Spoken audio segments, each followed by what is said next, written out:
Antoine Fuqua's Michael has finally arrived in theatres, and there's a lot to break down regarding the adaptation of The King of Pop. This is rumoured to be just the first part of a supposed two-part movie, and based on what we get come the very end of this first film, it does look like we're going to get that continuation. So in this video, I'm going to be breaking down the film and explaining the ending, including everything from the formation of the Jackson 5 to the final scene of the Bad Wembley show. I will also talk about a lot of the real details as we progress through the stages of his life as covered in the film. Before I get into it though, if you want to keep up to date on any of my upcoming Michael videos, including my review, then don't forget to support this upload by giving it a like rating, subscribing to the channel, and turning on your notifications. But without further ado, let's dive into Michael. So Michael is a biographical drama that traces Michael Jackson's rise from prodigy to global icon, and the film is designed as a part one of a larger cinematic portrayal of his life. It's an emotionally charged retelling of Michael Jackson's early journey, beginning with his childhood in the Jackson 5 and carrying through the formative years of his solo career. Directed by Antoine Fuqua and written by John Logan, the film approaches Jackson's story with a blend of musical spectacle and intimate character study, grounding the legend in the early pressures, triumphs, and contradictions that shaped him. Jaafar Jackson's performance, playing his real-life uncle, anchors the film with a sense of authenticity, capturing both the electrifying stage presence and the quieter, more vulnerable moments behind the scenes. The narrative moves through the key relationships that defined Michael's early life, from the strict discipline of his father Joe Jackson to the emotional support of his mother Catherine, while also highlighting the creative forces and industry figures who helped shape his ascent. Though the film covers a wide span of his early career, it deliberately stops short of the later, more turbulent chapters of his life, positioning the film as the first installment in a multi-part exploration. The film isn't interested in scandal or sensationalism, as it refuses to chase the tabloid caricature that the media spent decades shaping and selling. Instead, it roots itself in the 1980s with the rise, the explosion, and the moment the world finally understood the scale of Jackson's musical phenomenon. And beneath all the music, the fame, and the spectacle, the film keeps circling one essential question. And that is, what is the true cost of becoming the greatest performer of all time? More pointedly, what does it demand from a young black boy from Gary, Indiana, raised under a father whose version of love was discipline and pressure, to give everything he has to a gift that the world then claims entirely? That is the heart of the story. So with the general outline of the story discussed, how do we open part 1? Well, the biopic begins in Gary, Indiana during the 1960s, where the Jackson 5 first took shape. Jackie, Tito, Jermaine, Marlon, and young Michael spent their early years rehearsing together in their family living room, sharpening their sound that would eventually carry them far beyond their hometown. Throughout the decade, the group performed across the Midwest and played in clubs, lounges, and small venues wherever they could. And their big break came in 1969 when they signed with Motown Records, a move that launched them into national stardom and marked the beginning of their rise as one of the most influential musical groups of their era. Suzanne DePass, portrayed by Laura Harrier in the film, is shown as the key figure who persuaded Motown founder Berry Gordy to take a chance on the Jackson 5. Their breakout single, I Want You Back, shot straight to #1 on the Billboard Hot 100, and it was only the beginning, as hits like ABC, The Love You Save, and I'll Be There followed this, each one also reaching the top of the charts and cementing the group as a national sensation. It's key to mention that we don't get scenes with Diana Ross in the film, as these were apparently cut out due to legal considerations, as confirmed by actress Kat Graham. But anyway, it's during the early scenes in the Jacksons' living room where we get a lot of the foundations of Michael's story put in place, focusing on Joe Jackson pushing his sons overly hard to succeed and change their lives. Joe Jackson came from a generation forged in hardship, a time when emotional expression wasn't a luxury anyone believed that they could afford. Growing up in the 20s meant that survival came first and feelings came later. Working-class black families of that era were fighting their way through barriers, doing whatever was necessary to give their children opportunities they themselves never had. For Joe, the work and pressure involved was love. The refusal to let his kids settle for anything less than excellence was, in his mind, the purest form of love he knew how to give. But that doesn't make it simple. It doesn't erase the fact that Michael carried real pain because of it, and his childhood was very different to many's. What struck me in the film is how Joe and Michael were presented as two opposing sides of the same coin. Joe recognised Michael's extraordinary talent and poured everything into shaping it, but Michael longed to be seen as more than just talent. Joe wanted the world to validate the sacrifices he made for his children, but Michael wanted his father's affection, not just his ambition. And in the space between those desires lived so much of Michael's lifelong hurt. The film uncomfortably depicts moments where Joe Jackson disciplines Michael with a belt after he admits he's exhausted following a show, and neither Catherine nor Michael's brothers intervene. This portrayal echoes what Michael and others around him have described in the past, in that he grew up afraid of his father and experienced both physical and emotional mistreatment during his childhood. But when the film finally wraps up its Jackson 5 chapter, the family heads to California as their music turns them into a cultural phenomenon. The group parts ways with Motown in 1975 and moves to Epic Records, with their younger brother Randy stepping in to join the group, while Jermaine chooses to stay behind at Motown to focus on his solo path. And Jermaine wasn't the only one looking to branch out, as Michael was feeling that same pull, eager to carve out his own artistic identity beyond the group. And even at the height of the group's success, the story keeps circling back to one core emotion, in that the world adores Michael, yet he still feels confined within his own home life. This brings us to the next section of the film, where Jaafar Jackson steps into the role of teenage and adult Michael. He nails the physicality, the posture, the cadence of Michael's voice, the way he moves, and the precision of his stage presence. But what stands out even more is how he conveys Michael's gentle, awkward side away from the spotlight, showing someone adored everywhere yet often unsure of himself in private. We see his connection with animals and children, particularly with Bubbles, and this was his way in trying to reclaim a sense of safety, innocence, and emotional grounding that he felt he never truly had while growing up. Bubbles wasn't just a pet, he was a constant companion who travelled with Michael, stayed in his home, and shared everyday routines with him. It wasn't just him being eccentric though, as it reflected Michael's need for a relationship free of judgment, pressure, or exploitation. So animals offered him an unconditional presence, something he rarely experienced in his tightly controlled childhood or in the intense scrutiny of global fame. And Michael's connection to children further came from a similar emotional place. He often said that he felt he lost his own childhood to many rehearsals, discipline, and the demands of performing. And being around kids, whether that be with those who were sick in hospital or just playing, creating, and imagining, allowed him to step into the emotional space that he felt he missed. And this is reflected in his obsession with Peter Pan, which I think was displayed quite well in the film. Anyway, back to Michael's growing career, he continues his urge to break free from Joe's control, and we learn that he wants to create on his own terms rather than simply fulfilling family expectations. Joe pushes back, of course, and the film treats this clash as the true emotional pivot.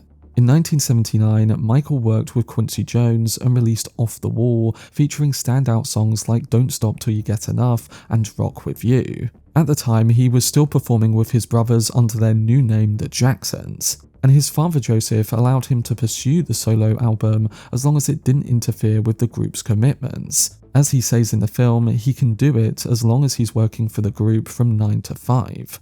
So with this high level of control from Joe, Michael decides to hire entertainment lawyer John Branca in 1980, played by Miles Teller. Branca replaces his father, and Michael reveals this to Joe via a fax message. This brings us to probably the biggest section of his career, which is the making of the Thriller album. During this period, Michael continues to struggle with creative separation from Joe and the Jacksons, and we also get a depiction of some of the issues that affected him heavily going forward. The creation of Thriller becomes a major highlight in the film, showing how Michael transformed music into a full visual spectacle long before the rest of the industry caught up.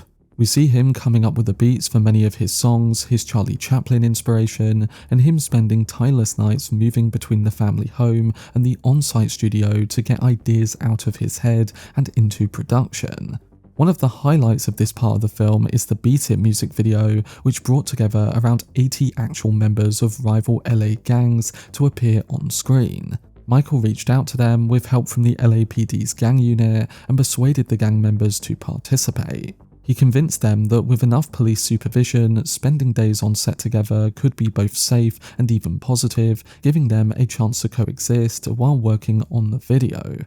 We also get a full recreation of the Thriller music video as well, and while it's impressively accurate, I did think that this was one of the weaker musical sequences in the film because it plays out almost like a direct shot-for-shot remake. Still, it does show a bit of the behind the scenes on the video, the way Michael approached visuals, and ultimately came up with the idea of turning his songs into short films. His creative boldness even put pressure on MTV to air Michael's videos at a time when the channel wasn't playing black artists. But it paid off, and the Thriller singles and videos went on to completely reshape the music landscape.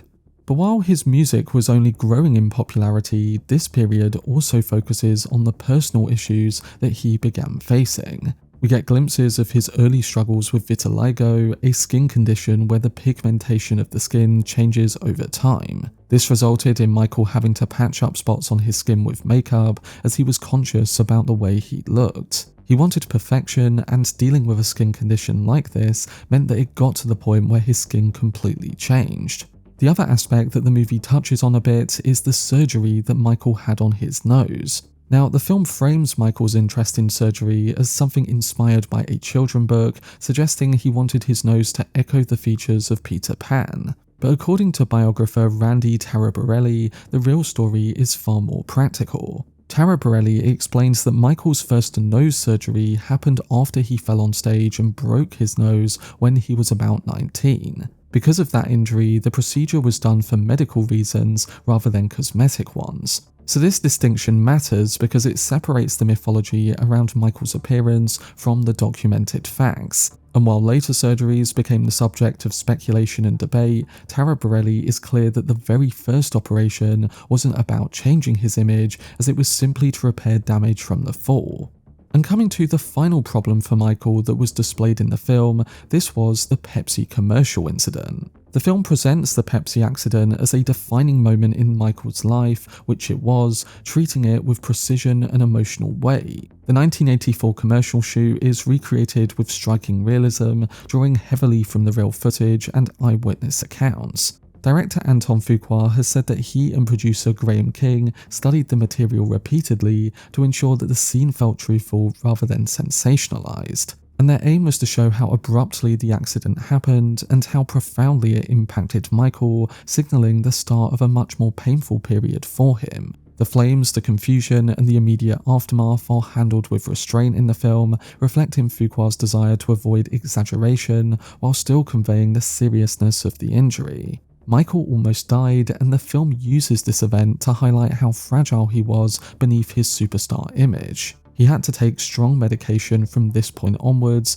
and I'm sure that the sequel will aim to show the long-term aftermath of that incident too. But no matter what personal struggles were closing in on him, the film makes it obvious that the stage was the one place where Michael truly felt unbound. Think about what it means for someone whose entire existence had been shaped and confined by expectation and constant scrutiny since the age of 5. At home there was Joe's pressure, and in the industry there were contracts and demands. And out in public there were cameras, crowds, and strangers reaching out for him wherever he went. Even in his own neighborhood, people gathered outside his house just to be close to him. So he couldn't take a single step without the world stepping with him. But the stage was the only place in his life where the exchange felt balanced, where what he gave and what he received finally matched.